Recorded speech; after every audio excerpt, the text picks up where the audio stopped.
बिस्मिल्लाहिर्रहमानिर्रहीम, अस्सलाम वालेकुम व्यूअर्स। प्रोग्राम में खुश आमदीद। मैं हूं हैदर हयात खान। आज पार्लियामान में जो कमेटी कायम की गई है आईनी अदालत के हवाले से, उसका इजलास हुआ और हुकूमत ने पहली मरतबा अपना जो मुसवदा है उसको उस कमेटी इजलास में रखा है और अब इसके ऊपर बाकायदा बातचीत का आगाज़ हो गया है, तजावीज़ आना शुरू हो गई हैं।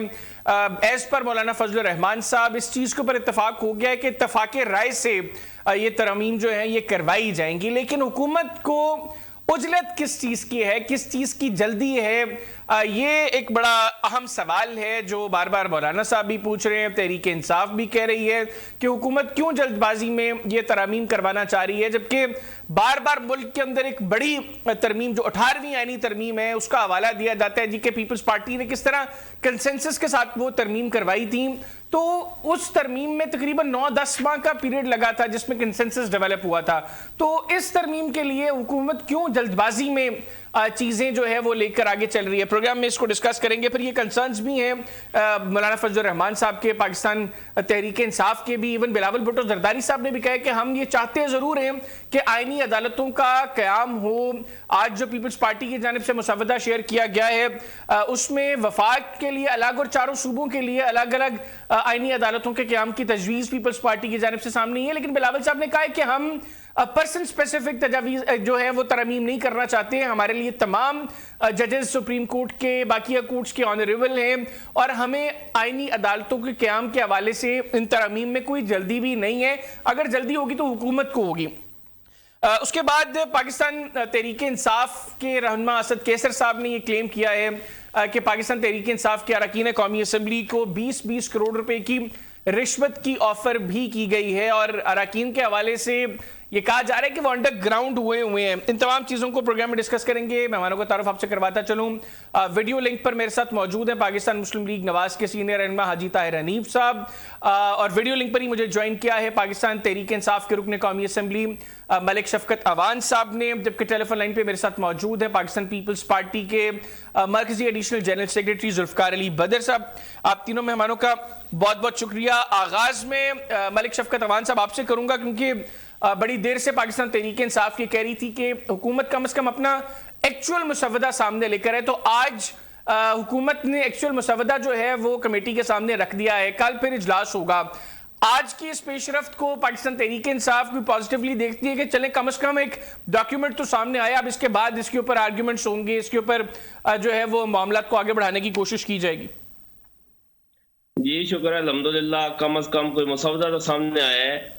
ये मुसवदा तो बहुत पहले सामने आ जाना चाहिए था। जब भी कोई आईनी तरमीम होती है तो ये मुसवदा बार्ज में भी जाता है, ये मुसवदा पहले तो पार्लियामेंट में आता है और उसके बाद ये आम पब्लिक में भी जाता है ताकि इसको डिस्कस किया जा सके। जिस तरह ये 18वीं तरमीम हुई है तो ये 10 महीने तक डिस्कस होती रही है जो तरमीम होनी थी और ये अब ऐसा नहीं हुआ। उनके पास खुद ही बेचारों के पास मुसवदा नहीं था गवर्नमेंट के पास। जिस रात को ये करना चाह रहे थे आईनी तरमीम, उस रात को 10 बजे मिला था मुसवदा वजीर कानून आलम साहब को, फिर शेयर क्या करना था। अब आ गया मुसवदा तो क्योंकि इन कैमरा मीटिंग थी उसके पूरे कंटेंट्स तो बाहर नहीं आए, लेकिन जहां तक मैंने मौलाना फजल रहमान साहब को सुना है वो ये कह रहे थे कि उसकी हर शिक पर हमें एतराज है।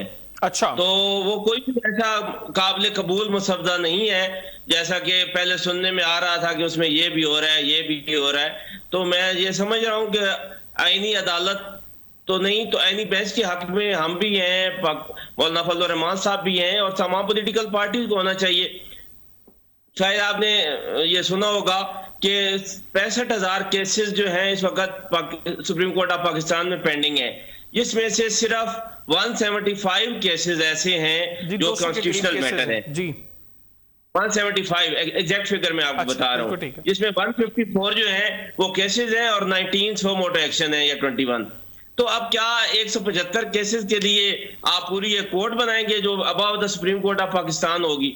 तो कोई एक बेंच बना दे सीनियर मोस्ट जजेस का जो आईनी मैटर को देखता रहे, लेकिन ये मसला नहीं है। एक्चुअली तो ये जुडिशरी को काबू करने का एक तरीका है जो तरमीम की जा रही है। चलिए, लेकिन मलिक साहब आप समझते हैं कि कम से कम एक डॉक्यूमेंट का सामने आना थोड़ा सा पॉजिटिव है। मैं आगे चल के इसके ऊपर भी बात करूंगा कि हुकूमत को अगर कोई जल्दी है तो ऐसे में तहरीक इंसाफ के पास क्या प्लान है, क्योंकि हुकूमत के कुछ क्लेम्स भी हैं कि हमारे नंबर्स पूरे हैं और भी बड़ी बातें सामने आ रही हैं, वो भी मैं आगे चल के डिस्कस करता हूं, लेकिन डॉक्यूमेंट का सामने आना आप समझते हैं कि समहाउ थोड़ी सी एक पॉजिटिव चीज है? ठीक हो गया, वेरी पॉजिटिव, एटलीस्ट कोई चीज तो सामने आई है। बिल्कुल बिल्कुल ठीक हो गया। हाजी साहब आप भी जरा, हाजी साहब आप भी थोड़ा सा सामने आ जाएं, फिर बताएं डॉक्यूमेंट तो अब आ गया सामने। एक तो मलिक साहब कह रहे हैं कि आप लोगों को खुद बड़ा लेट मिला डॉक्यूमेंट, आप लोगों के पास खुद नहीं था, इस वजह से एक बड़ी देर होगी इसमें। सेकेंडली मलिक साहब फरमा रहे हैं कि मौलाना फजलुर रहमान साहब को तो आपकी एक एक शिक के ऊपर एतराज है, तो किस तरह आप फिर कंसेंसस डेवलप करेंगे? क्यों इस तरह की तरमीम लेकर आ रहे हैं जिसके ऊपर बाकी लोग जो है वो मुत्तफिक नहीं हो सकते? बिस्मिल्लाहिर्रहमानिर्रहीम। ये बड़ी सादा बात है कि ये जो आईनी तरमीम आ रही हैं, इनकी ज़रूरत तो काफ़ी सालों से महसूस की जा रही थी। तो अब जिस तरह मलिक साहब ने फरमाया कि वो 175 केसेस हैं जो कॉन्स्टिट्यूशनल हैं, लेकिन वो 80% टाइम कोर्ट का वो ले रहे हैं। बाकी जो केसेस हैं अवाम के, उन पर उनको टाइम मिल रहा है सिर्फ 20%। इसमें चूंकि तमाम जजेस इन्वॉल्व हो जाते हैं, कैरी ओवर आ रहा है मुश्किल। इसकी ज़रूरत तो हैदर साहब आपको पता है कि बड़ी देर से महसूस की जा रही थी। अब किसी ना किसी ने इनिशिएटिव लेना था और लेना जरूरी हो गया था, तो कंसेंसस तो करना पड़ेगा। कंसेंसस हम कर भी रहे हैं, तो इंशाल्लाह ताला इस पे हम पूरा उम्मीद भी हैं। इनको भी ये एतराज नहीं है कि ये आप यानी तरमीम क्यों कर रहे हैं। इनका एतराज ये है कि 24 अक्टूबर से के बाद आप कर लें, पहले ना करें। तो ये तो इस बात पर हैं, और वरना उन तरामीम में थोड़ी बहुत को कमी बेशी हो सकती है, उस पर डिस्कशन भी हो सकती है। चलिए हाजी साहब, अगर उनका एतराज है कि 26 अक्टूबर के बाद ये तरमीम की जाए, बिलावल साहब भी कह रहे हैं कि हमें तो कोई एतराज नहीं है कि आईनी अदालतों का सबसे पहले तो मुतालबा पीपल्स पार्टी की जानिब से सामने आया था। पीपल्स पार्टी खुद ये कह रही कि हमें कोई जल्दी नहीं है, जिस वक्त मर्जी आईनी अदालतों के हवाले से तरमीम की जाए, लेकिन कंसेंसस डेवलप करना इंपॉर्टेंट है। आप लोगों को किस बात की जल्दी है? आप क्यों, जो इतने सालों से अगर ये मुतालबा सामने आ रहा था, तो 2-1 हफ्ते मजीद नहीं इसके ऊपर आराम कर रहे? हम तो बड़े पुरसकून अंदाज में चल रहे हैं हैदर साहब। अब बात यह है कि जब कंसेंसस हो जाएगा और नंबर्स भी पूरे हो जाएंगे, कंसेंसस भी हो जाएगा, तो फिर अच्छे काम में देर नहीं करनी चाहिए। जो ही वो मुकम्मल होगा हम फौरी तौर पर वो करेंगे इंशाल्लाह। यानी अभी नंबर पूरे नहीं है, इसका मतलब है साहब? नहीं, इंशाल्लाह पूरे हो जाएंगे, कोई ऐसी बात नहीं। तो इसमें इंशाल्लाह पूरे हो जाएंगे और हो जाएगा। अच्छा ठीक हो गया। जुल्फकार अली बदर साहब ने हमें ज्वाइन किया जी। अच्छा, मेरा ख्याल है कोई टेक्निकल ग्लिच है। मलिक शफकत चौहान साहब, आज वैसे आजम नज़ीर तारड़ साहब ने रिपोर्टेडली ये कहा है कि हुकूमत के पास अब नंबर्स मुकम्मल हैं, लेकिन हम बकिया जमातों के साथ कंसेंसस चाहते हैं। हम चाहते हैं कि जितनी भी जमातें कम से कम पार्लियामान में मौजूद हैं, उनके कंसेंसस के साथ हम ये डॉक्यूमेंट लेकर आएँ पार्लियामेंट में और फिर हम इन तरमीम की तरफ जाएं। तो आपको लगता है कि मौलाना फजलुर रहमान साहब के बगैर हुकूमत अपने नंबर्स पूरे कर पाएगी? क्योंकि ऐसा में तो मतलब ये है कि आपके कुछ अरकान जो हैं वो हुकूमत के साथ हैं। जी, मैं आपको एक बात बता दूं, अगर इनके नंबर पूरे होते तो ये उस रात, जिस रात मुसवदा पार्लियामेंटेरियन के पास नहीं था, जिस दिन मुसवदा वजीर कानून साहब के पास नहीं था, जिस दिन मुसवदा किसी ने देखा नहीं था, ये उसी रात ही आईनी तरमीम पास करवा लेते अगर नंबर पूरे होते। इनको किसी का ख्याल नहीं है, ना किसी पॉलिटिकल पार्टी का, ना किसी दूसरे तीसरे शख्स का। ये बिल्कुल ऐसी बात नहीं है कि इनके नंबर पूरे हैं, और ये नंबर इनके पूरे हो नहीं सकते मौलाना साहब के बगैर। इनको 11 मेंबर चाहिए नेशनल असेंबली में और इनको 5 सेनेटर चाहिए, और मैं नहीं समझता कि वो कोई सूरत ऐसी हो सकती है कि ये मौलाना साहब ना माने और अपने नंबर पूरे कर लें। हमारे मेंबर तो इस वक्त सिक्योर हैं, जिनको उठाना था इन्होंने, या जिनके घर वालों को, जिनके बीवी बच्चों को उठा के इन्होंने वोट दिलवाना था, वो सारे सेव हो चुके हैं, और उन्होंने लानत भेज दी है पैसों पर भी। ये 20 करोड़ की आप बात कर रहे थे, ये 80 करोड़ से 100 करोड़ रुपया ऑफर कर रहे हैं। आपको भी ऑफर हुई है मलिक साहब? जी, मुझे ऑफर हुई है जी। कितने करोड़ की? मुझे ऑफर हुई है, और लानत भेजते हैं हम ऐसे पैसों पर। मलिक साहब, कितनी ऑफर हुई आपको? कितने करोड़ की? नंबर नहीं पूरे हो सकते। अच्छा, आपको कितने करोड़ की ऑफर हुई है? जी, मुझे 70 करोड़ रुपए की ऑफर हुई है। और किसने ऑफर किया आपको 70 करोड़ रुपए? नहीं सॉरी, ये मैंने इनके एक वफाकी वजीर साहब हैं। अच्छा, एक वफाकी वजीर ने आपको 70 करोड़ रुपए आपके एक वोट के लिए ऑफर किया है? जी जी। तो आपके बकिया दोस्तों को भी यही ऑफर्स आई हैं? 100 करोड़ रुपए तक ऑफर है, ये 20 करोड़ से शुरू हुए थे, लेकिन शुक्र अल्हम्दुलिल्लाह एक बंदा भी नहीं खरीद सके। 2 से 3 लोग जो हैं उनके बारे में पार्टी को डाउट है, क्योंकि उन पे प्रेशर बहुत ज्यादा था, किसी का घर वाले उठाए गए कुछ, लेकिन अभी तक मैं कुछ कह नहीं सकता। आपके पास आप लोग, मैं आपसे आपकी लोकेशन तो नहीं पूछूंगा, लेकिन आप जिधर भी हैं, आप सारे अरकान आपके यहाँ पर मौजूद हैं या आपके कुछ अरकान मिसिंग है? मतलब बैरिस्टर गौहर साहब, असद कैसर साहब, इनसे हट के मैं बात कर रहा हूँ। हमारे जितने भी पंजाब के एमएनएज हैं वो सारे पंजाब में नहीं है। अच्छा, पंजाब में नहीं है, यानी ठीक हो गया। मैं मलिक साहब आपके वापस आऊंगा। जुल्फकार अली बदर, मुझे कितने अफसोस की बात है कि सारे एमएनएज छुप कर बैठे हुए हैं किसी दूसरे सूबे में। मैं इसके ऊपर, मलिक साहब बड़ा इंपॉर्टेंट पॉइंट है, मैं इसके ऊपर वापस आऊंगा, आपके पास भी आऊंगा। जुल्फकार अली बदर साहब मुझे ज्वाइन कर चुके हैं। जुल्फकार भाई, बहुत शुक्रिया आपके वक्त का। सर, आज पहला मुसवदा जो हुकूमत की जानिब से है वो फाइनली शेयर हो गया कमेटी में। I am sure people's party के पास ये पहले मौजूद होगा। आज पीपल्स पार्टी की जानिब से भी एक मुसवदा है, वो सर्कुलेट कर रहा है कि ये पीपल्स पार्टी ने शेयर किया है। आप लोग सिर्फ आईनी अदालतों की हद तक तरमीम चाहते हैं या इससे हटके भी पीपल्स पार्टी की कुछ तजावीज है? सुप्रीम कोर्ट में जजेस के अपॉइंटमेंट के क्राइटेरिया, फिर उसके बाद चीफ जस्टिस की अपॉइंटमेंट के हवाले से। बिस्मिल्लाहिर्रहमानिर्रहीम। बहुत शुक्रिया हैदर साहब, आपने अपने प्रोग्राम में बुलाया। देखिए, पाकिस्तान पीपल्स पार्टी ने मुसवदा अपना तो शेयर कर दिया हुआ था 2 हफ्ते पहले ही, और मौलाना साहब के पास भी था। सिर्फ मौलाना साहब की तरफ से मुसवदा शेयर नहीं किया गया, और पाकिस्तान पीपल्स पार्टी जो शहीद मोहतरमा बेनज़ीर भुट्टो साहिबा का विजन था चार्टर ऑफ डेमोक्रेसी के अंदर भी उसको मेंशन किया गया। और पिछले जब 18वीं तरमीम पास हुई है उस टाइम पे भी वो इम्प्लीमेंट किया गया था, लेकिन 19वीं तरमीम फिर ब्लैकमेल करके करवाई गई, और वो सारा जो जजेस की अपॉइंटमेंट का और कॉन्स्टिट्यूशनल कोर्ट का है वो तरीकाकार खत्म किया गया। पाकिस्तान पीपल्स पार्टी की जो प्रायोरिटी है वो ये है कि कॉन्स्टिट्यूशनल कोर्ट होनी चाहिए, और जो जजेस की तकर्री का तरीकाकार है वो सिर्फ सुप्रीम जुडिशल काउंसिल में नहीं, वो पार्लिमानी पार्टी और सुप्रीम जुडिशल काउंसिल मिलके वो फैसला करें, ताकि इसके अंदर system of check and balance भी रहे। ये नहीं है कि एक जज अपने ही दफ्तर के दूसरे जज को, वकील को जज बनाता रहे, और ये सिलसिला नस्ल दर नस्ल चलता रहे। एक चैम्बर से ही जज आते रहे। ये कोई तकरीबन 20 चैम्बर है पाकिस्तान के, मेजॉरिटी जजेस उधर से ही आते हैं। तो इस तरीकाकार को खत्म करना चाहिए, ताकि कोई नॉर्मल गरीब घराने का, कोई कॉम्पिटेंट, कोई मिडिल क्लास का जो अच्छा काबिल वकील है उसको भी मौका मिलना चाहिए कि वो आके जज बने, ना कि सिर्फ जो सीनियर जजेस के साथ अपना ताल्लुक रखेगा सिर्फ वो ही जाके जज बने। तो इसके ऊपर भी है, लेकिन अभी जो मुसवदा है वो शेयर कर दिया गया है और इसके ऊपर बातचीत चल रही है। इसके अंदर देखते हैं कि कौन सी चीज हतमी है, कौन सी हतमी नहीं है। वैसे मैंने पीपल्स पार्टी के काफी लोगों को सुना जुल्फकार भाई, उसमें जो मैं चीज समझ सका हूं कि पीपल्स पार्टी का ज्यादा कंसर्न है कॉन्स्टिट्यूशनल कोर्ट्स के ऊपर, कि आप लोग वफाक में इस्लामाबाद में एक अलग कॉन्स्टिट्यूशनल कोर्ट बनाए, फिर चारों प्रोविंशियल कैपिटल्स में प्रोविंशियल कॉन्स्टिट्यूशनल कोर्ट्स जो है वो कॉन्स्टिट्यूट हों। पीपल्स पार्टी का मेन कंसर्न ये है। इससे हटके बकिया तरमीम पे जब भी पीपल्स पार्टी के लोग बात करते हैं तो वो कहते हैं कि इसके ऊपर तो चले अगर कंसेंसस होता है तो ठीक है, लेकिन ये एक वाहिद चीज है जो पीपल्स पार्टी चाहती है कि ये हर सूरत हो। यहां पर अब सवाल ये है कि हुकूमत चाहती है कि ये जल्द अज जल्द हो, तहरीक इंसाफ चाहती है कि कम से कम मजीद को 2 हफ्ते ये आगे चली जाए।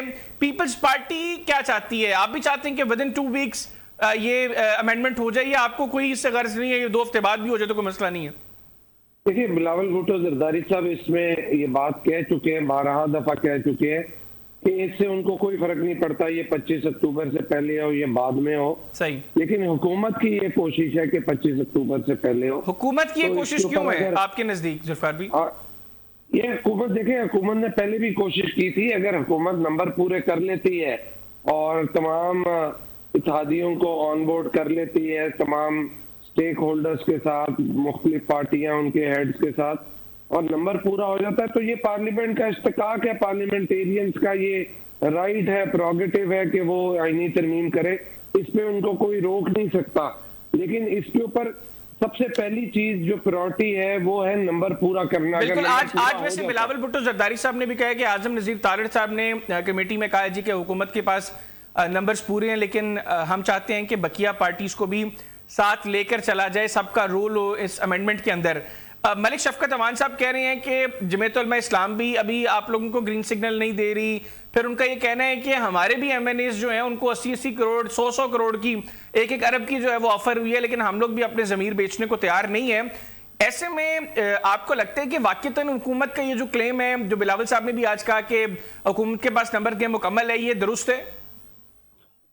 जी, अगर बिलावल भुट्टो जरदारी साहब ने बात ये की है तो आई एम श्योर कि जिस कॉन्फिडेंस से और जिस वसूख से ये बात कर रहे हैं और हुकूमती जिस अरकान ने उनको इस बात का बावर करवाया कि हमारे नंबर पूरे हैं, तो वो नंबर पूरे होंगे, क्योंकि ये ऐसी बात नहीं है कि नंबर पूरे ना हो और आप इतना बड़ा मामला करने जाएं, क्योंकि इसमें तो एक एक वोट बड़ा कीमती है और एक वोट की कमी भी आपको जो है तो जुल्फकार भाई, फिर आपके नजदीक कैसे नंबर्स पूरे होंगे? मौलाना साहब ने तो ग्रीन सिग्नल नहीं दिया, फिर इसका मतलब है कि हुकूमत ने तहरीक इंसाफ के लोग तोड़े?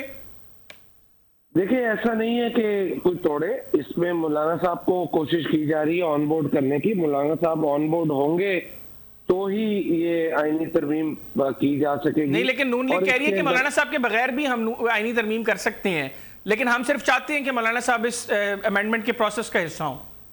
देखिए, ये नून लीग को ज्यादा पता होगा, क्योंकि ये जो नंबर गेम है ये उनको ज्यादा पता होगा। हमारे पास इतनी इनसाइड या बारीकियों की खबर नहीं है कि कैसे नंबर पूरा है। हम तो ये समझते हैं कि मौलाना साहब का भी साथ होना और उनके पार्टी के अरकान का भी वोट देना बहुत जरूरी है। इसके साथ ही तकवीयत मिलेगी, इसके साथ ही अच्छी बात होगी। और जो कोई कमी कुताही है, कोई मामला है, वो अगर कोई आजाद अरकान के साथ या किसी और के साथ हुकूमती नुमाइंदों ने बातचीत की है या कोई सपोर्ट कर रहे हैं इन तरामीम को, तो इसकी इंफॉर्मेशन हुकूमती वैसे मलिक शफकत अवान साहब हैं, तहरीक इंसाफ से रुकने कौमी असम्बली, वो कह रहे हैं मुझे डायरेक्टली एक वफाकी वजीर ने 80 करोड़ रुपए ऑफर किए और मेरे बकिया दोस्तों को 100 करोड़ तक भी ऑफर की गई है। उनको चाहिए कि उस वफाकी वजीर का नाम लेके उसको मीडिया पे बताएं कि इसने ऑफर की है, ताकि बात तो खुल के सामने आए। मेरा नहीं ख्याल कि इस सारे मामले के अंदर किसी को पैसे ऑफर किए गए हो, क्योंकि ये मामला तो छुप ही नहीं सकता, इतना बड़ा मामला है। मलिक शफकत अवान साहब ज़बानी कलामी एयर पे बात करके इल्जामात लगा के इस तरह नहीं। ठीक है जुल्फकार भी, मैं मलिक शफकत अवान साहब से आपके सवाल का जवाब ले लेता हूं। मलिक साहब, आप कुछ कहना चाहेंगे? मैं हैदर खान साहब आपको वफाकी वजीर का ये नहीं कह रहा कि मुझे वफाकी वजीर ने पैसे ऑफर किए हैं। हाँ जी, वो तो वैसे बात करना चाह रहे थे या की है।